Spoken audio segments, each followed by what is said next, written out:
નમસ્કાર, CB24 news સાથે હું રેશમા આપનું સ્વાગત કરું છું. અમદાવાદ મ્યુનિસિપલ કોર્પોરેશન દ્વારા શહેરીજનો માટે રંગારંગ સાંસ્કૃતિક અને મનોરંજનના કાર્યક્રમો હાથ ધરવામાં આવતા હોય છે. ચાલુ વર્ષે 25 થી 31 ડિસેમ્બર સુધી કાંકરિયા કાર્નિવલ 2024નું આયોજન કરવામાં આવ્યું છે. ચાલુ વર્ષે કાર્નિવલમાં નવીનતમ આયોજનમાં સૌ પ્રથમ વખત drone show, under water dance અને દુબઈમાં યોજાતો હ્યુમન પાયર શો થશે. મ્યુનિસિપલ સંકુલ અને આંગણવાડીમાં અભ્યાસ કરતા 1000 જેટલા બાળકો દ્વારા સામૂહિક રીતે એકસાથે કેન્ડી ચોકલેટ ખોલીને અને તેને સંપૂર્ણ ખાઈને ગિનીસ બુક ઓફ વર્લ્ડ રેકોર્ડમાં સ્થાન મેળવવામાં આવશે. 25મી ડિસેમ્બરના રોજ સાંજે મુખ્યમંત્રી દ્વારા કાર્નિવલ 2024 ખુલ્લો મૂકવામાં આવશે. ત્યારે વિકસિત ગુજરાત વિકસિત ભારત થીમ આધારિત કાર્નિવલ પરેડનું પણ સૌ પ્રથમ વખત આયોજન કરવામાં આવ્યું છે. સ્ટેન્ડિંગ કમિટીના ચેરમેન દેવાંગ દાણી અને ડેપ્યુટી મ્યુનિસિપલ કમિશનર જયેશ ઉપાધ્યાયે જણાવ્યું હતું કે કાંકરિયા કાર્નિવલ 2024નું ભવ્ય આયોજન કરવામાં આવ્યું છે.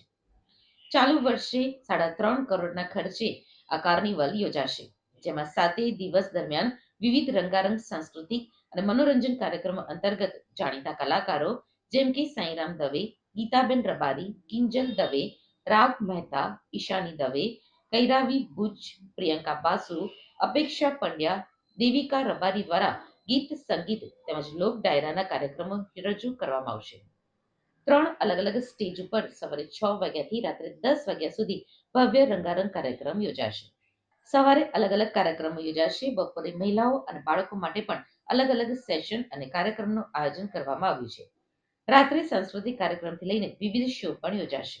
કાંકરિયા કાર્નિવલ દરમિયાન મનન દેસાઈ, દીપ વૈદ્ય, ચિરાયુ મિસ્ત્રી, અમિત ખુબા, સુરજ બરાલિયા દ્વારા સ્ટેન્ડ-અપ કોમેડી શો તેમજ અતુલ બ્રહ્મભટ્ટ દ્વારા ગઝલ કાર્યક્રમ, મેઘધનુષ્ય સરફી રે, અહેસાસ બેન્ડ જેવા જાણીતા રોક બેન્ડ્સ દ્વારા પરફોર્મન્સ રજૂ કરવામાં આવશે. તેમજ ડીજે કિયારા સાથે શહેરીજનો ડીજે નાઇટની મજા માણી શકશે. કાર્નિવલ દરમિયાન 7 દિવસ બ્લડ ડોનેશન કેમ્પનું આયોજન કરાયું છે. કાંકરિયા પરિસરમાં જુદા જુદા સ્થળોએ મેડિકલ ટીમ સહિતની મેડિકલ વાનની વ્યવસ્થા કરાઈ છે. વિખૂટા પડી ગયેલા બાળકો માટે લોસ્ટ એન્ડ ફાઉન્ડ ડેસ્ક ઊભું કરવામાં આવશે. સુરક્ષાના હેતુસર અલગ-અલગ જગ્યાઓ પર સીસીટીવી કેમેરા, કંટ્રોલ રૂમ, જરૂરી પોલીસ બંદોબસ્ત તેમજ ફાયર બ્રિગેડનો સ્ટાફ હાજર રહેશે.